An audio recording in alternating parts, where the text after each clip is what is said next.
Everybody, this is Dream, and today we have a 5-game Major League Baseball slate. Before I get started, can you guys smash that like and subscribe button? It really does help the channel a lot. Really do appreciate it. So let's go ahead and get into the slate. It is really rough with the pitchers. We'll start with Bradish for Baltimore. He is facing Tampa Bay, which is a tough matchup, but he's been over 19 fantasy points in 5 of the past 6, and his floor is decent. He has faced Tampa Bay twice this season, scoring 15 and 23 fantasy points in the 2 games, with 5 and 8 strikeouts respectively in those 2 games. So he's definitely a viable option today. He's had some good opportunity, and he's also at home, which helps him a little bit as well. So I do like his potential here. Then we'll look at Logan Webb for San Francisco. Now, he is facing Colorado. If this game plays, he's capable of a solid game here. He faced Colorado 3 times this year, and in his last start, he scored 23 fantasy points. And the time before that, he had 45. And then the time before that, in the one game that he faced them in Colorado, he only scored 4 fantasy points. But he has the upside today, though the park is a concern for fantasy point production. I'll also get into the weather here in just a minute. Clark Schmidt for the Yankees, also in play against Boston. I do like a few Boston bats. He has been some success recently with 4 games over 19 fantasy points in the past 6. And one of those games was versus Boston where he had 8 strikeouts. He will likely give up a few earned runs in this game, but he is definitely capable of a decent game. He has faced Boston 3 times and averaged 15 fantasy points a game this season.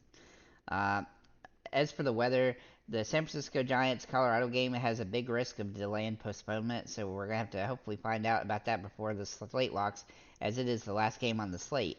But it is possible that that game doesn't play. And as such, I've done something a little bit different today. I have 4 core plays, 2 being if the game in San Francisco or in Colorado does play, and 2 if it doesn't. Wade Jr. and Peterson are if it does, and then Polanco and Devers if it doesn't. So keep that in mind. Let's go and get into our catchers here. We'll start with Adley Rutschman. Now, he was very careful.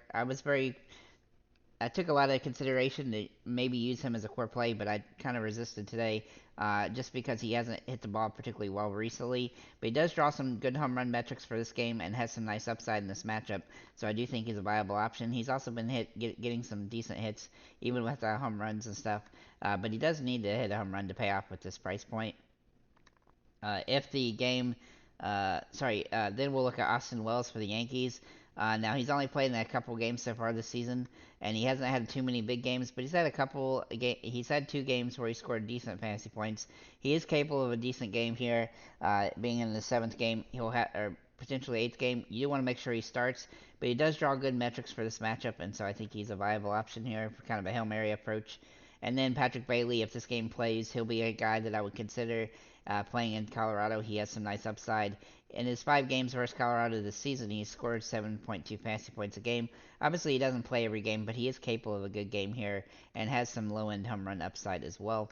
Moving to first base here, we'll look at Lamont Wade Jr., who I do think is a core play if this game plays. He draws some really good metrics. He's hit the ball very well with a 343 average over the last 10. He has multi-hit potential. He doesn't need a home run to pay off. He is capable of the home run in this situation, though, so he is a viable option on the slate. And a great option if this game plays. A contrarian option off of him is Flores for the Giants as well. Unfortunately, you can only use one of these guys, and Flores has a little bit more home run upside, but he hasn't hit the ball quite as well as Wade has recently. So if one of those 2 guys doesn't play, then the other one would definitely be in play.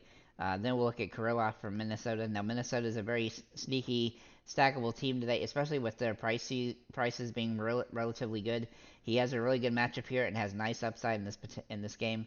He's not a huge home run threat, but he's a good hitting threat and has some tendencies to have good games. So he has been having a lot of missed opportunities recently, and he doesn't start every game either. So you do want to make sure he does draw a start. And then Casas for the Boston Celtics, Boston Red Sox. He's got some good matchup metrics here. He's also hitting the ball very well, scoring a decent amount of fantasy points lately. He also has some home run upside, and he's just getting good overall bat on the ball. So I like him right now as a general hitter.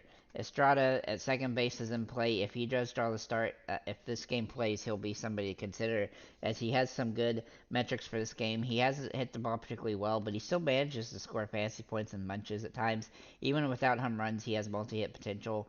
So if he can go 2 for 5 or 3 for 5, then he can pay off here very nicely.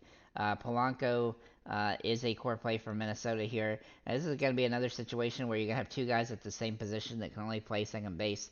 that could be a viable option here, Polanco being one of them. He's hitting the ball very well with 2 home runs over the last 10.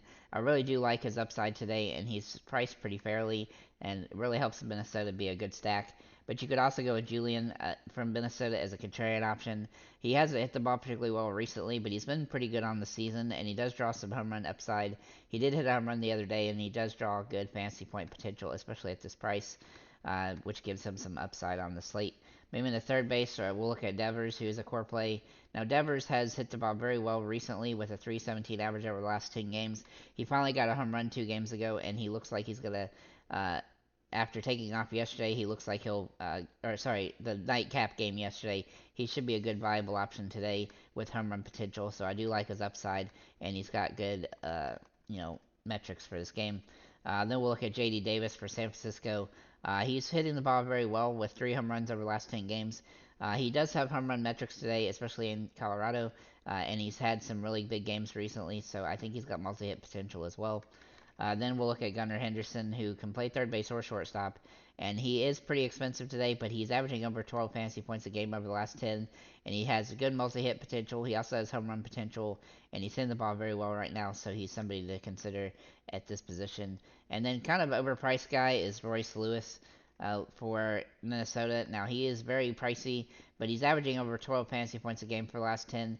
Though he is streaky and has some too many strikeouts sometimes, he is capable of a good game here, and he also has good home run potential. But his price, like I said, is a little bit more than I would want to pay for him. But he's kind of a contrarian option on the slate. Maybe a shortstop, we'll look at Bo Bichette, who has not hit the ball very well recently, but he is capable of big games. He just hasn't hit the ball, good the last 10 or so games with a 150 average. He only has 8 strikeouts though, so he's only striking out about once a game. He just needs to start getting hits in the right places. As you can see, he's had a bunch of games with 0 strikeouts, so that's really not the issue. It's just getting the ball in the right place. So hopefully, he can get that corrected and get going. Gunnar Henderson also in play at shortstop, and then Carlos Correa is kind of a value play for Minnesota here. He's been really good recently with a 300 average over the last 10 games. He's not striking out as much the last few as he had been throughout the season, though he's striking about one a game. He's having some pretty good games fantasy wise, but he's been a little bit up and down and streaky, so he is a concern, but he is capable of a good game here, especially to go Minnesota stack. Maybe the outfielders. So first, I'm just going to mention the San Francisco Bats in the outfield.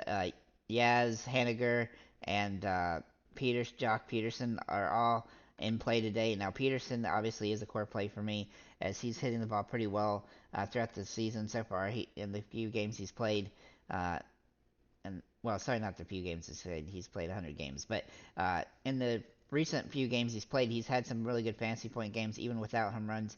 If he does draw the start today, he'll be a great option. But Haniger and Yaz are also in play if this game does play. Then we'll look at Aaron Judge, who has really good metrics for this game. He has been somewhat boom or bust, though. Unfortunately, he's not hitting the ball very well. He's striking out a ton, so that is a concern. His batting average is dropping, but he is capable of a home run here. And if he hits a home run, he'll pay off, but he has to hit that home run to really pay off here. His price is very expensive as well. Yoshida also in play for Boston. He was very close to being a core play, but what kind of held me off is his batting average over the last 10. He's been somewhat inconsistent recently, which is a concern, but he does have multi-hit potential. He is striking out a bit too much recently, but he's capable of the home runs and stuff like that.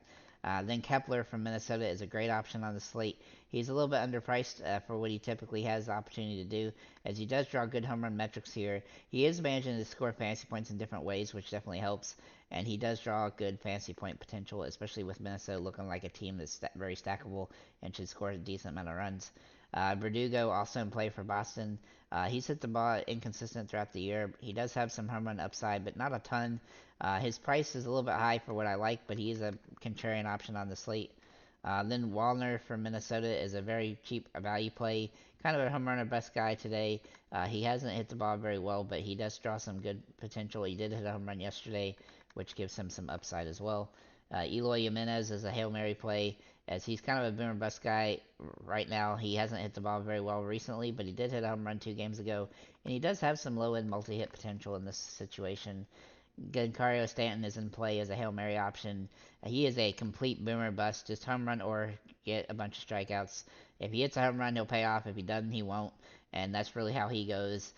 So he's Hail Mary, boom or bust. If you go with a little bit of a Yankee stack, which you could do with an outfield, then you could use him as a kind of a high risk, high reward situation. And then Willie Castro, he's hit the ball very well the last 10 games he's played. He doesn't play every day usually, but he is capable of a good game here. And he has hit some home runs recently, even though he's not a huge home run threat. He does have some low end stolen base potential as well, and he's averaging almost 9 fantasy points a game over the last 10, and he's dirt cheap. So, like I said, Minnesota is a good stack today. So, if you have any comments or questions, feel free to leave them below. Good luck today, and have a nice day, everybody.